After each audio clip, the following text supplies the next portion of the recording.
큰 재앙을 만드는 아주 작은 것, 그리고 두 영웅. 다시 평온을 찾은 서울에서 가장 분주한 곳, 강남역. 그러나 나는 며칠 전으로 필름을 돌려 되짚어보고 있다. 서울에 무서운 비가 오던 날, 기억을 지울 수 없다. 당시엔 몰랐지만 뉴스를 통해 그 비가 무려 115년 만에 큰 비였다니 여러 가지 생각을 갖게 한 큰 사건이 되었다. 이날 이후 부드러운 물인 줄로만 알았던 빗 속에 비수가 들어있고 흉악한 큰 도끼가 들어있다는 사실도 깨닫게 해주었다. 이날 초저녁쯤에 비가 강하게 오고 있던 서초동인 우리 집 근처에서 강남역 부근 학원을 다니는 딸을 데리러 운전하던 아내한테서 급하게 전화가 왔다. 차가 못 빠져나가고 거의 서 있다는 것이었다. 나는 마침 집에서 컴퓨터 작업에 몰입하던 때라 비가 많이 오니 차가 막힐 수도 있겠다는 생각을 했다.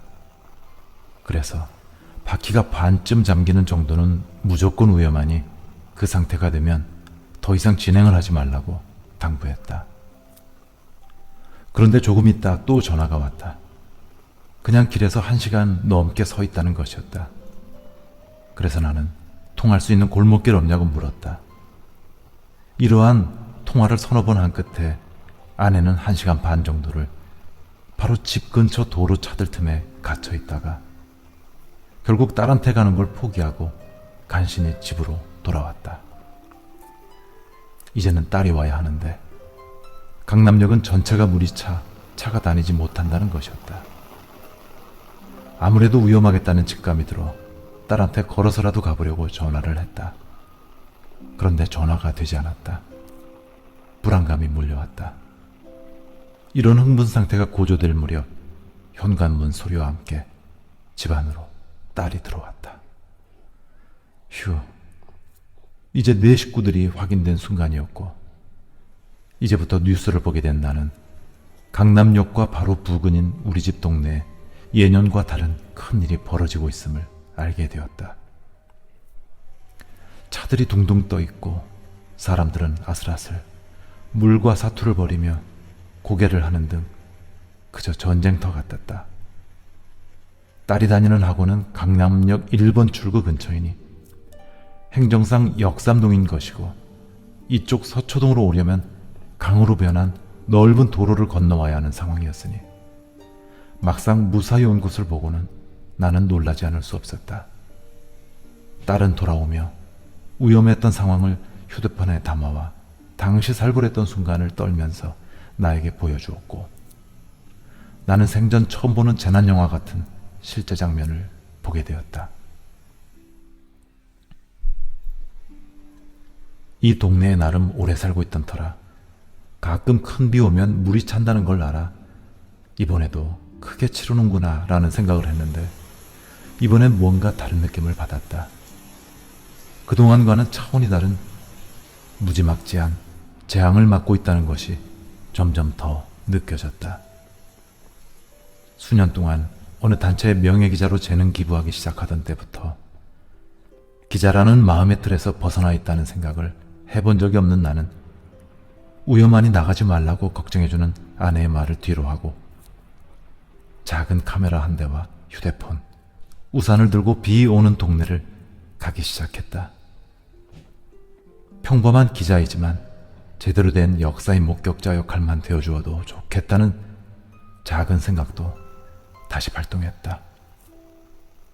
출발한 지 몇십 미터도 안 됐는데 벌써 아스팔트 한복판에 큰 철판이 비껴지며 그 벌어진 틈에 앞을 받고 있는 승용차가 나타났다. 다행히 사람은 크게 다칠 정도는 아닌 것으로 보였지만 만약 지하로 차가 떨어졌으면 대형 사고가 났을 판이었다. 차가 엉킨 사이로 조금 더 내려가니 우리 동네에 자주 잠기는 우성사거리가 나타났다. 역시 너무나 안타까운 일들이 여기저기 벌어지고 있었다.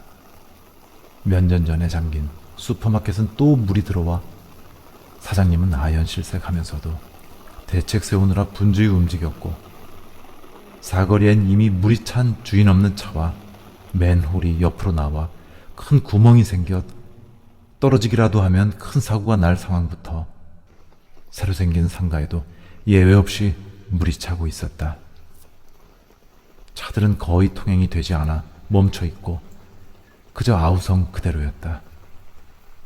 그런데 어느 한쪽 구석에서 60세는 돼 보이는 아저씨가 열심히 머리를 숙이며 잠긴 물속에서 뭔가를 들어올리고 있었다. 알고 보니 하수구 덮개 금속판을 들어올려 물이 빠지도록 하는 것 같았다. 그런데 몇 개를 끌어내면서 반복 행동이 있은 후 모두가 알아차릴 정도로 신기하게도 물이 점점 빠져나가고 있었다. 얼마 후 물이 거짓말같이 쑥 빠진 우성사거리가 되었다. 그렇다고 평온이 온 건 아니었지만 그래도 일단 물이라도 없으니 모든 게 눈에 보였고 마침 비도 잦아들고 있었고 힘든 가운데서도 희망이 생기기 시작한 모습에 약간의 안도가 찾아온 것이다.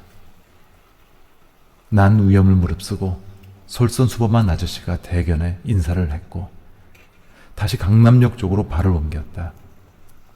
너무나 갑자기 닥쳐 모두가 힘들어하는 모습을 카메라에 담기도 죄송했지만 이게 앞으로 더 안전한 동네가 되는 것에 조금이라도 기여할 것이라는 생각에 마음을 추슬렀다. 강남역에 다다랐을 때는 아까 뉴스만큼 위험한 순간은 지난 것 같았다. 물은 거의 빠져 있었고 고장나 서 있는 차들과 밤 12시가 넘어 급히 뒤늦게 돌아가는 버스 행렬들이 보였다. 지하철 입구 등 건물에 물이 들어오는 걸 막고자 한 사투의 흔적이 여기저기에 보였다.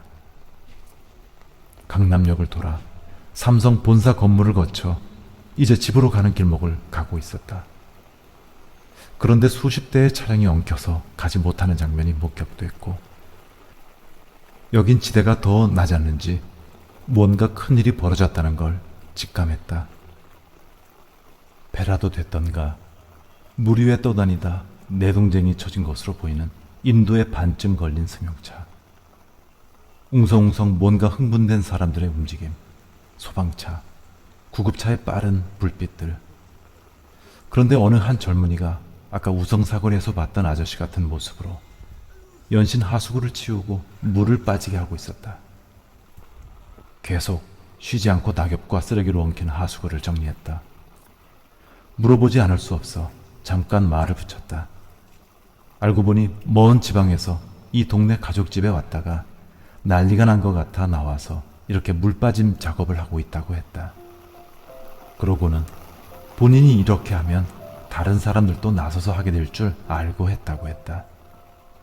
그런데 둘러봐도 이곳에서는 이 젊은이처럼 하는 사람은 언뜻 눈에는 안 보였다. 나는 이 젊은이의 행동을 넋을 잃고 잠시 담았다. 고맙다는 인사를 하고 지난 감동을 뒤로하고 발걸음을 재촉했다. 역시 경부 고속도로가 지나는 굴다리 밑도 전쟁터였다. 이 동네에 살고 있어 지형이 익숙해진 나는 발에서 느끼는 땅의 높이가 어쩌면 제일 낮은 느낌이 드는 곳이었다. 그러니 피해는 가장 컸을 것이고 아내도 이 근처에 갇혀 있다가 간신히 골목으로 빠져나온 지역이었다. 차의 위치 순서만 조금 달랐어도 지금 내 눈앞에 내동댕이 쳐진 차와 똑같은 입장이었을 것이고 어떤 위험이 닥쳤을지도 모를 일이었다. 밤 12시가 훌쩍 넘었고 집에서 걱정하겠다 싶을 즈음 나는 먹먹해진 감정을 아는 채 터벅터벅 무사히 집으로 돌아왔다. 그리고 많은 사람들이 오가며 머물기도 하는 나름 첨단 도시라고 하는 강남역이 이렇게 허무하게 비에 당할 줄이야. 도시가 계획적으로 잘 건설되었다는 강남이 이렇다면 계획 조금 소홀히 된 지역은 어떻겠냐고 소리 없는 탄식을 잠깐 했다. 그리고 밤이 깊어 잠을 청하는데 계속 뇌리에 없어지지 않은 또렷한 두 사람이 떠올랐다. 우성사거리에서 하수구 철판 덮개를 계속 들어올려 동네를 순식간에 물 빠지게 한 사람. 그리고 강남역 부근에서 모든 체력 쏟아부으며 낙엽과 진흙, 쓰레기로 막힌 하수구를 치우던 젊은 청년. 연신 뉴스에서는 우리 동네 재앙 소식이 가득 찼다. 40, 50대 두 남매가 역류하는 물에 뚜껑이 열린 맨홀에 휩쓸려 실종됐다는 소식. 나중에 나온 뉴스로는 둘 모두 부근과 멀리 한강에 다다른 곳에서 발견되는 안타까운 소식도 전해졌다. 알고 보니 딸이 물을 헤치며 지나온 골목과 한 골목 차이에서 참사가 벌어진 불운한 일이었다. 그렇다. 큰 재앙도 알고 보면 아주 작은 것에서부터 시작한다는 생각이 들었다. 여의도 몇십 배의 면적의 산을 태웠다는 강원도 산불도 새끼손가락보다도 작은 담뱃불에서 시작하는 경우도 보았다. 시간당 100ml가 넘는 천재지변급 초유의 비라는 점과 구조적으로 뭔가 잘못돼 강남역이 물에 잠긴 점도 있겠지만 상당 부분 명암 크기 정도밖에 안 되는 작은 낙엽과 길 쓰레기들이 하수구를 막아 순식간에 도로를 호수로 만든 면도 있다는 것을 오늘 생생하게 현장을 보며 느꼈다. 만약 이런 큰 비가 또 온다면 하수구를 내려가는 걸 막는 낙엽과 쓰레기들을 누군가는 빨리 치울 수 있다면 훨씬 피해를 줄일 수 있겠다는 나 나름대로의 교훈을 현장을 통해 확실히 얻은 날이었다. 물론 이것마저도 아주 위험한 일이니 안전장치는 어느 정도 확보한 상태에서 말이다. 어릴 때 이야기로 들었던 작은 손으로 제 방에 뚫린 물을 막아 나라를 구했다는 바다보다 낮은 나라 네덜란드의 소년처럼 몸을 던져 동네의 안전을 지켜준 두 사람, 아니 두 고마운 시민 영웅을 오늘은 물론 두고두고 잊지 못할 것 같다.